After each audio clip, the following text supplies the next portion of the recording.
4,000 years old. Israel is only 67 years old. And they organized artificial nations, very much like you too. For example, what's happening in Syria. They didn't follow any tribe tradition, any mentality. They organized so it will be comfortable for them. Now, we didn't have anything to offer but what we have ourselves. And may I say, people tend to forget it. In spite of the fact that we were attacked, we made peace twice. I'm very proud, and may I say I had a role in it, a major role, with Egypt, the largest Arab country, and with Jordan, the nearest Arab country. After they attacked us, after they lost the war, we gave them back everything we won, the land, the water, the natural resources, nothing, for peace. And then I started also to negotiate with the Palestinians, with Arafat. We worked days and nights. The problem of Arafat, in my judgment, they told him, is that his own people were divided between his group and Hamas. And I told him, my dear friend, if you won't have one rifle, you won't have one nation. And with the Palestinians, it was half. Half of the people we made peace, half of the people we didn't make peace. So there is nothing dearer in our heart than to make peace and to give the Palestinians a land of their own. The two-state solution was accepted, actually initiated by us. But we try hard. It's not simple, as you know. Politics is a very complicated issue. But when you look back at the Oslo Accords, for example, do you feel that, do you get a sense that you gave, and this is with the benefit of hindsight, do you get a sense that you gave everything you could have given? Because there are people who argue that perhaps you exploited a very vulnerable Yasser Arafat, but never really, not to the extent, or at the end of it all, you never really achieved what you could have achieved given the breakthrough. You know, this is part of the history. We tried to make peace with the Palestinians. Yasser Arafat, I spent days and days and days. And finally we suggested, you know, let's start with Gaza. We have had settlers in Gaza. We have had settlements in Gaza. We have an army in Gaza. We say, we are leaving all to you. We called back our settlers. We took out our settlements. You know, we have had to mobilize 75,000 policemen to bring them back. We paid for every settler compensation of over $4 billion. And we say it's here. But Arafat wasn't in charge already. It was Hamas. And we can't understand, I say it with regret, why after we gave them everything back and they were free, why did they start shooting rockets at our families? Why? Why should they, almost hundreds of thousands of mothers couldn't have a quiet night with their baby? Why? Why terror? They got everything. But, you know, unfortunately, terror was not only at our place. Terror is eating up and burning down the Middle East. Because terrorists think they can achieve something which cannot be achieved by terror, only by peace. You know, they stopped to attack us militarily because they saw they cannot win militarily. Now they start with terror, they'll see with terror too. We are ready, as we promised, to have a two-state solution, to give the Palestinians what is due in accordance with the United Nations, and we are trying to do it to this very day. On that I spend my days and nights, even today. But you were never helpless victims, you know, who never at any or at some points were the aggressors yourselves. My dear friend, The State of Israel was established in 1947. You know why? Because it was after the Second World War, where the world recognized that a third of our people were assassinated by Nazis. We didn't suffer. 1.5 million of our babies were born in camps. And some people felt maybe we have to give the Jewish people something of their own. Throughout history, we were victims. 2,000 years we were thrown out of our land. So to tell us we didn't suffer, I think that's wrong. But why do I admire Nelson Mandela? I want to tell you one point people forget. He's the only person on earth in history that created something which is unbelievable. The courts of forgiveness, I don't know what is the official name. He called in people who killed your people, white people that killed black people. And they say, you can't tell the story. Tell the story and I forgive you. It never happened, such a forgiving. And I asked a friend of mine, a South African friend, how did it happen? You know what he told me? Each of us has a small Nelson Mandela in his heart. You have a small Nelson Mandela, maybe a large. So do I. Don't make a mistake. Why do you think peace continues to elude the Middle East? You know, the empires did a great damage to Africa and the Middle East. They were thrown out. But don't forget that for hundreds of years, the ones they governed, both Africa and the Middle East, were empires. They didn't care much about human being. Gandhi was in Durban, and he was chasing around too. So, I mean, but today, to say it intelligently, what happened? What happened? There are two areas, the past area and the new one. The past is we used to make our living on land, on territory. To gain land, you have to go to war. Otherwise, you don't get it. You have to. You have to, if you want to have more land. You win, somebody lost. The one who lost fights back. Everybody makes an army to keep the border. It's a story of blood and suffering. Then came science. Science for the first time in history. You can win science with any other person losing anything. And science cannot be conquered by armies. What is happening now happening in the Middle East? We are halfway. We didn't depart completely from the old age, all of us. And we didn't enter fully in the new age of science.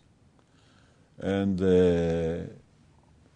it's an age of transition. But you, like the whole Middle East, you have a very young generation. Many of your people are below the age of 15. They will lead, in my judgment, to a scientific future. Science doesn't call for war. Science enables us to make peace. We are suffering not only here, all over the world, from this transitional period, which I mean still there are many people who are so rich and many people are so poor. Still there are terrorists killing babies, throwing out of their homes innocent people from their own country, from their own land, my God. And what we are doing now, you were right by saying that the Arabs are feeling maybe discriminated because we went for science and we made well. They remained on land and they remained poor. What we are now doing, the Perez Center, is we are trying to introduce high-tech among our Arab neighbors. High-tech changed democracy. Because today democracy is not just the right to be equal, but the equal right to be different. Today, to be equal and to be different are on the same level. And But you may be right that science may have solved a lot of problems, but there's no guarantee that it won't create new problems in the future. It's been the story of humanity that with every invention, with every new thing that we create, it comes with, we create problems, so to speak. yes, but history is not a repetition, but a mutation. History is a vehicle that moves ahead without reverse. If you compare all over the world, say 100 years ago, 200 years ago, look, we advanced. Our life expectancy has increased all over the places. The standard of living went up. You know, today a simple person has a better life than a king 200 years ago. Because a king 200 years ago, if he has had TX and without antibiotic, he was crying like a baby. Today everybody can have it. So we have to go with the forces that move ahead. It doesn't mean we shall solve all the forces overnight. But age after age, we are making advantages. Let's talk a little bit about terrorism. What is your take on what is happening in the world today and what terror is doing to today's world? Well, there's a difference between terror and war. What is the difference? In war, you wanted to gain something. Say land, or natural resources, or precious stones like here. You want to take it. Terror is a protest, an insult. People say, you have insulted us. You made us poor, secondary, and now you have to pay the price. But they cannot achieve it by cutting heads. You don't make persons better persons. And what I'm telling my friends all over the world is, gentlemen, you have to fight terror, but don't buy rifles and don't learn how to kill terrorists. What you can do, and you have enough money, is to fight the reasons for terror, namely the sense of insult, namely the poverty, the ignorance. The answer to terror are universities. Let the young people go there. They can achieve science with their own strength and devotion. You know, in our universities, what we are doing at Israel, and I think we should be delighted to help, and we are helping many other countries too. You know, you are talking about Israel and the discrimination. Israel helped millions and millions of people all over the world to overcome arid land, to overcome problems with agriculture, health. I think as a small country, we did more than any others. We don't keep it for ourselves. In the universities, you can build your high-tech. You know, we have 13,000 companies at the universities, run by students. They will be the future. You can do alike. We have 60,000 students who are building their own future. You know, the two poorest countries on earth were China and India. They showed that they can help themselves and escape poverty without getting neither money from the Americans nor getting money from the Russians, and without terror. They united, and we have to be believers. I'm a religious man. I really believe that we were born to be better, not worse. Is the way you see terror today the way you've always seen it? Is the way you define terror today the way you've always defined it? Or is it something that has evolved with the time? In other words, now that you been exposed to so many things, and you've seen how the world has done things, and then that's your definition has changed. No, I think terror doesn't have a future because it doesn't have a message. I think democracy... But is that how you've always seen it? Yes, and how I see it today. You know, democracy is not just a matter of a majority, it's a matter of a vision. Democracy without vision maybe is a failure. And you have to provide people with vision. And you know, we are overcoming sickness and maladies. Your country, other countries, different maladies. It takes time. We ourselves are very good in medicine. And we are ready to help everything and everybody because we think that's the right way to live together.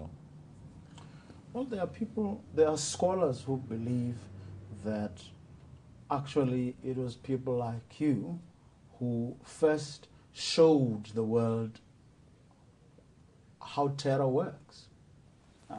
There are people who go back, the scholars who go back and say what happened during your tenure in Tunisia, where the Tunisians and Palestinians, that is an example of state-sponsored terror. No, I never heard anything like it. Look, we were attacked.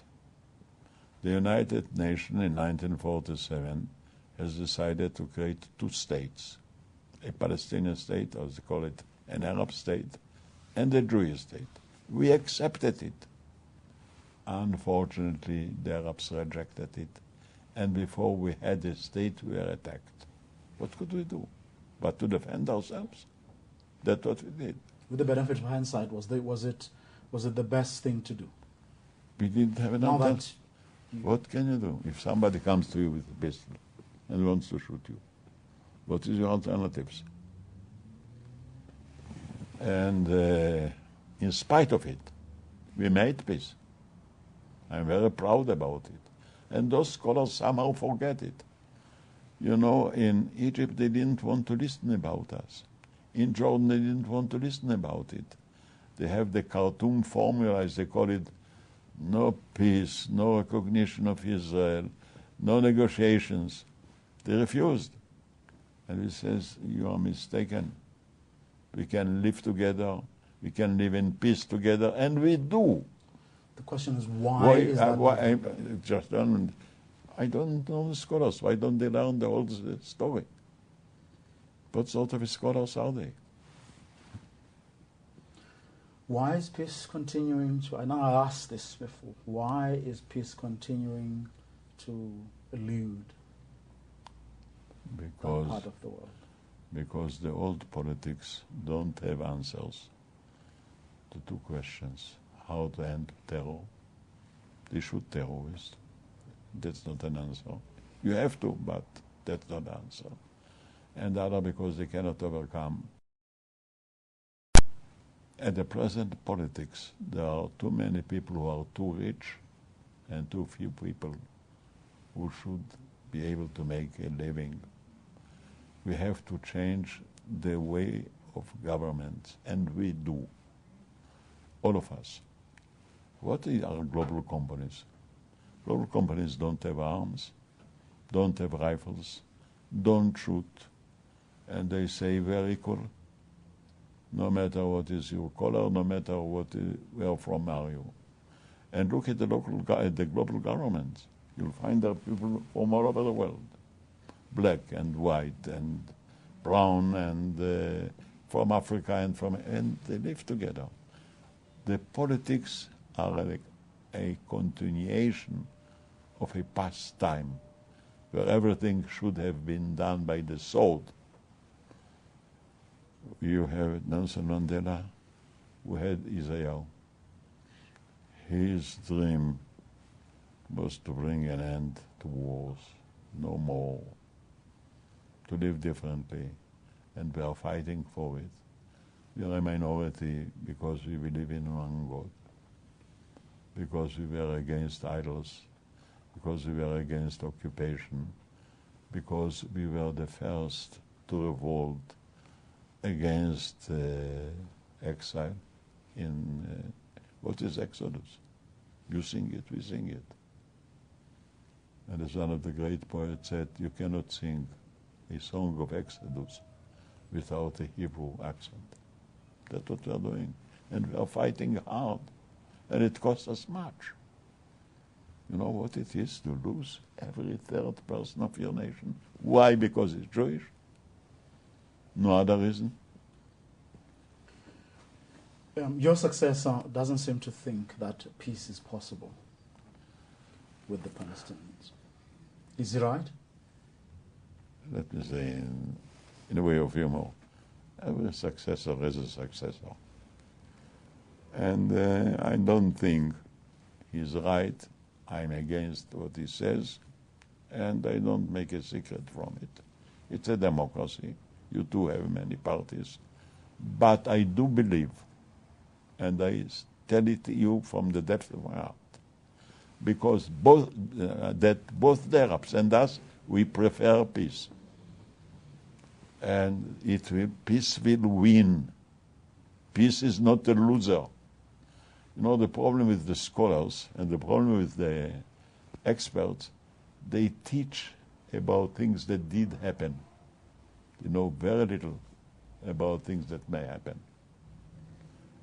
Dreams you don't teach, dreams you dream. Imagination you don't teach at the schools. And all the time repeating the past. We are not going to go back to the past, to the poverty, to the impossible life. Good scholars must have a vision. Otherwise, what do they want to teach our children? I want, and you want, I may imagine, to teach our children that can be a different future, that those scholars never imagined, never forecast.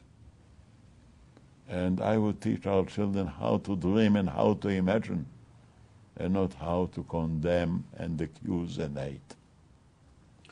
Looking at what appears to be a hardening of attitudes on both sides, what do you think is going to happen over the next few years, the next decade? My dear friend, it will be peace. Nobody has an alternative. How is that going to come about, though? I think it's moving because I told you, today the real division is not between the political parties, but between two ages. The young people are going to learn how to educate themselves at the universities. That's the alternative. And the other alternative is to go over from the technical and mechanical way of running the world to the digital, to the sophisticated one. And we are helping many countries to do it, you know. We are active in tens of countries, and we do it, including giants like India and China. And we are being accepted there. And we are doing it in Israel. You know, I want to give you an example. In the Perez Center, we have a department which is called Save the Children. We found out that 2,000 young Palestinian people, like our children, were wounded at the war. We decided to take all of them to Jerusalem and cure them on our account, which we did. Once we are through, the parents, other parents, says, my child, my boy, my girl, wasn't suffering from a war, but they have problems with the head and the heart. Please help us. Until now, we saved 11,000 children by bringing them to our hospitals, covering the expense. Now they turn to us and they say, look, we have children who are suffering from cancer. Please help us.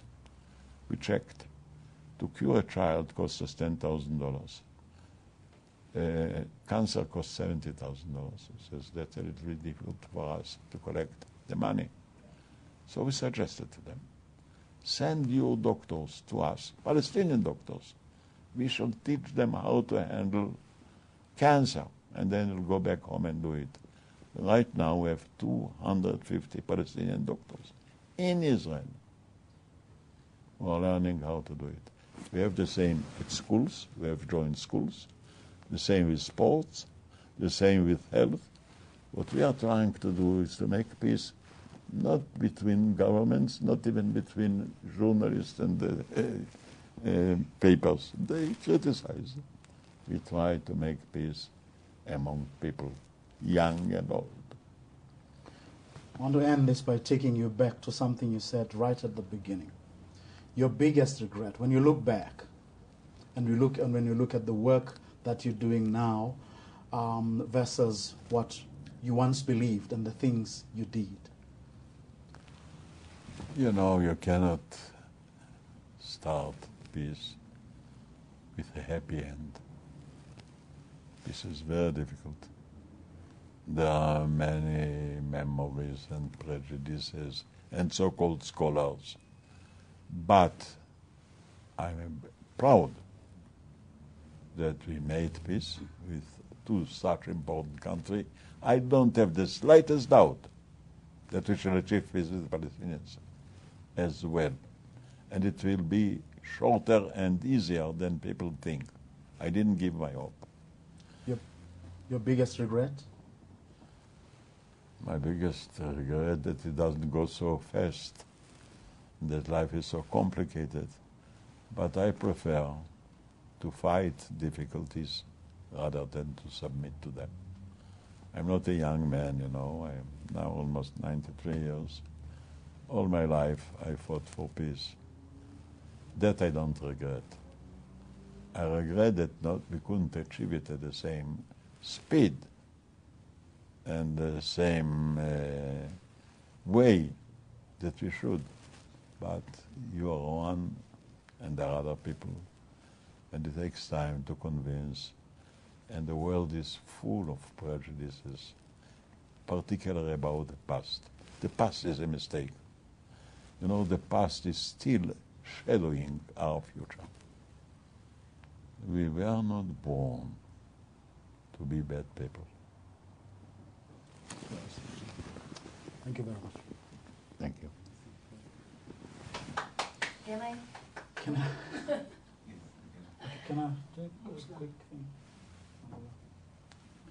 If I want, you permit me another sentence.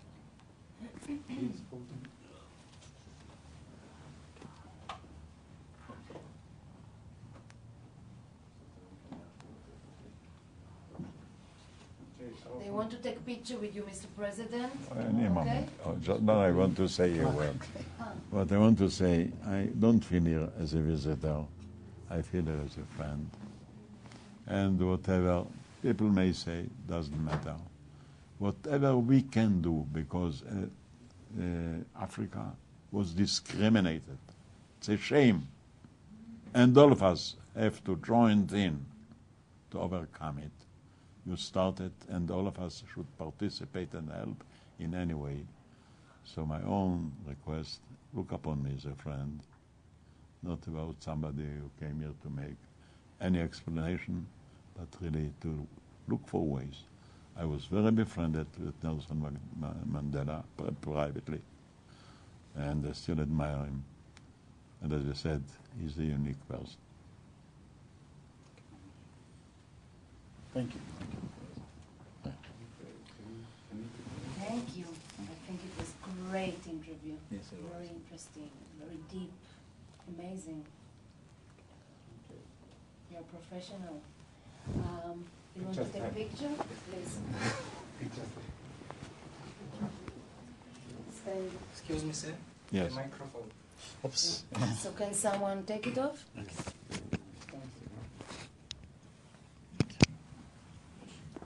מדהים. אני לא סתם אומרת לך, מדהים.